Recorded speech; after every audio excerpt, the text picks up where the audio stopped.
Hey little bro, I decided to walk you through making world famous Boston baked beans. Might actually come out better than Ma's, but don't tell her that. Don't let her see this video.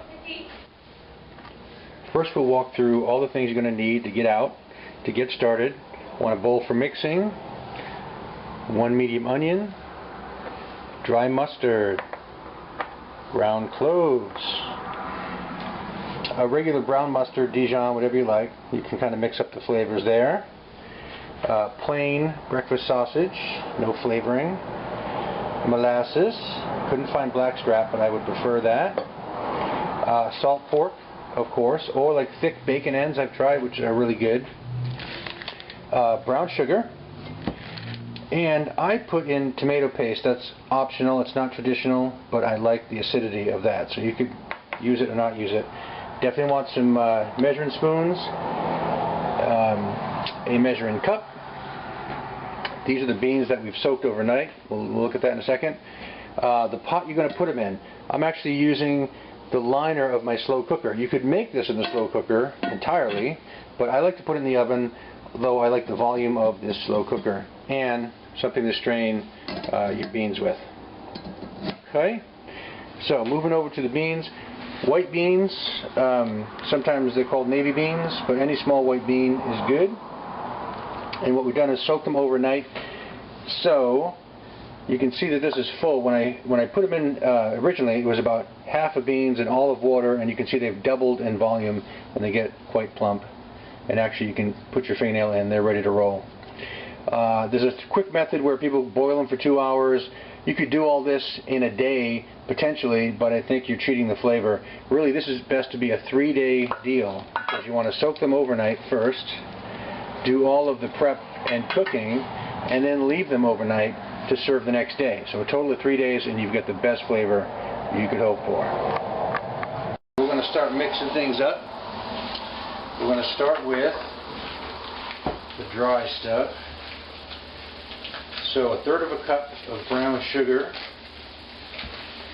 and 1/3 of a cup of molasses.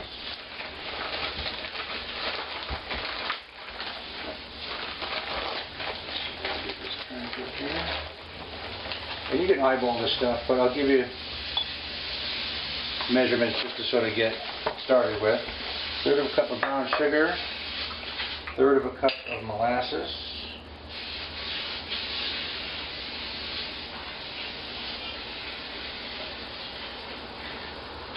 definitely slow. And then pour a little extra because, you know, some stay in the cup.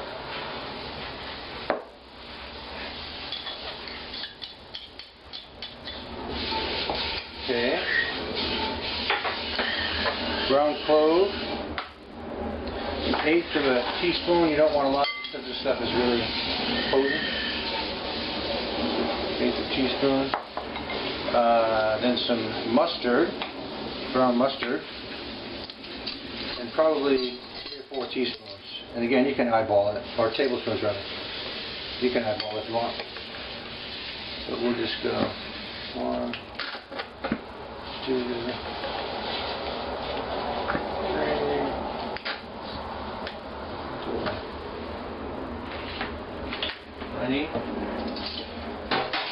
Then I'd also like to put in some dry mustard,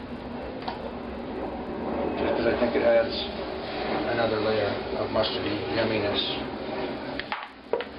Then we want 3 cups of hot water, and one trick I've learned is to use the water that you've soaked the beans in, because all that starch is in there, and it really helps to add flavor. So you're going to drain them anyway, might as well save that starch.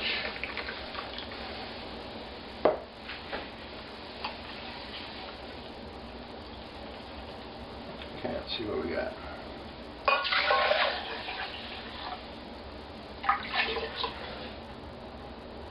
If I could read, that'd be good. Yeah, that's about 3 cups there. And then I would even use more ready. What you want to do is heat this up. So I'm going to take a second to heat this up, mix it with the dry stuff, and get it all mixed together. So we'll be right back.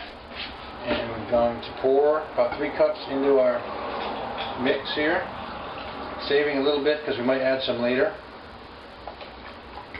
if we want. So just incorporating all this yumminess. And then here's where I add the non-traditional but extra yummy tomato paste. So you can omit this if you want to be more traditional.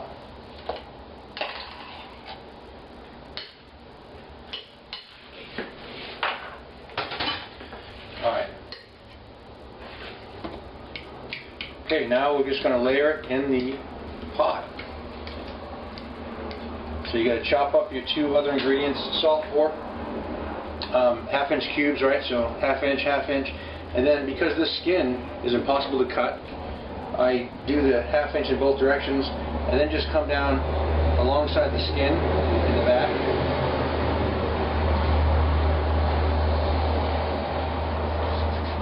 Just a little trick, get rid of that,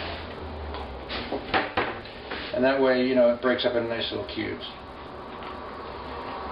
Onion, same thing, little chops. So now we're going to layer. So basically we're going to start with about half the salt pork in the bottom. Just dropping her in. And about half of the plain breakfast sausage. Right down there. Half beans.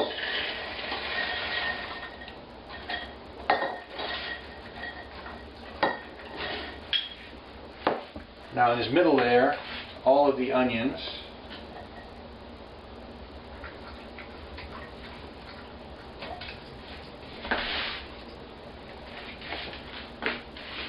Okay. The rest of the sausage. The rest of the beans.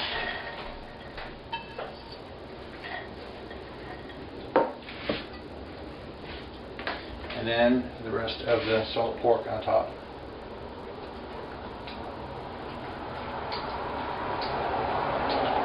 And lastly, we're going to pour over our liquid mix.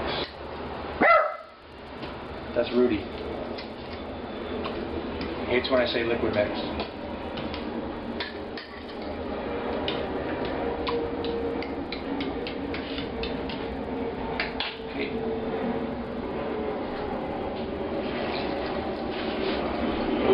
Spills.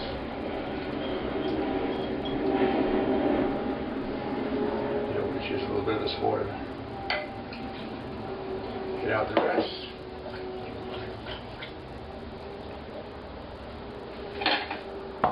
Alright, perfecto. So now we're just going to cover that, pop it in the oven, 250. A lot of recipes say 6 to 8 hours. I say check it in 5 hours and check the tooth of the beans, because you don't want to be getting mushed out. So in 5 hours, they might be a little bit dense, but at least you'll know where you are, and you might want to just go another hour and call it good.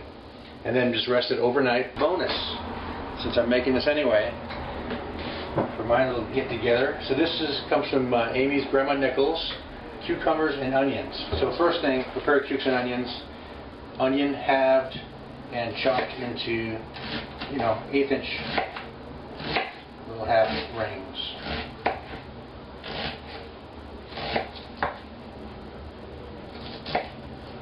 Okay, cukes peeled, sliced into 1/8 to 1/4.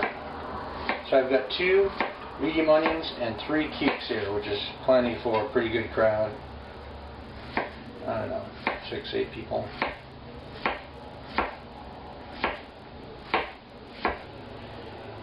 Okay, now, this is definitely an eyeballer. Mayo, we're just making enough to just cover. So some clumps of mayo. Some people just make it with mayo, but I like to mix up the dairy. So yogurt, plain yogurt. This happens to be Greek yogurt, because I like it.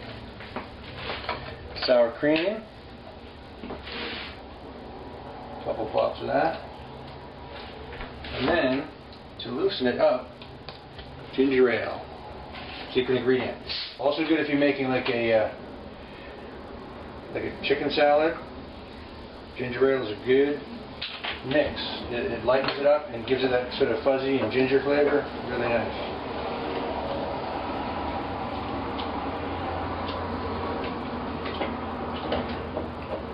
Alright, so we're just mixing to get, you want to make it liquidy, definitely don't want it too thick.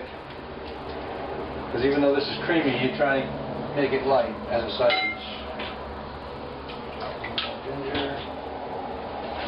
Okay. Probably a whisk would be good here. In fact, I think I'll do that just so it's all incorporated. See, if we had better production values, I would have this all ready. Alright. Salt and pepper. Kosher salt, always. Ground pepper, always.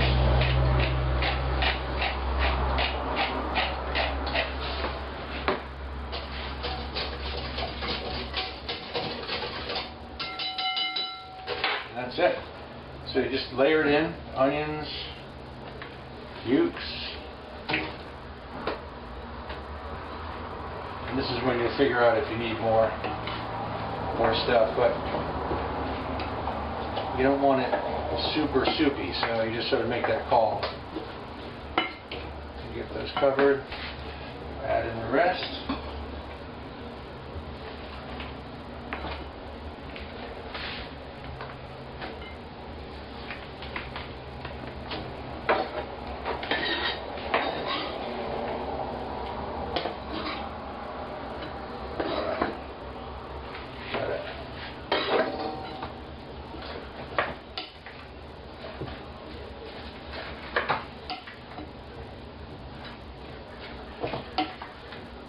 Okay, so I would say that I want a little more creaminess. So at this point I think I'll just add a little more sour cream and a little more ginger.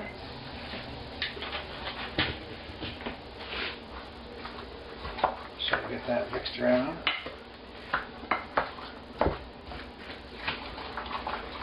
Yeah, that did it.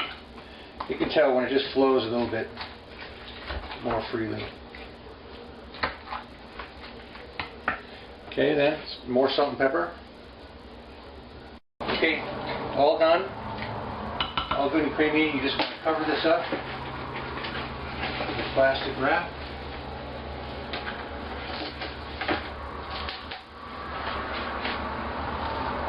Put this in the fridge overnight. Absolutely, you definitely want this to sit overnight to get good. Yeah, this seems pretty plain, but it's a good counterpoint to like spicy barbecue stuff.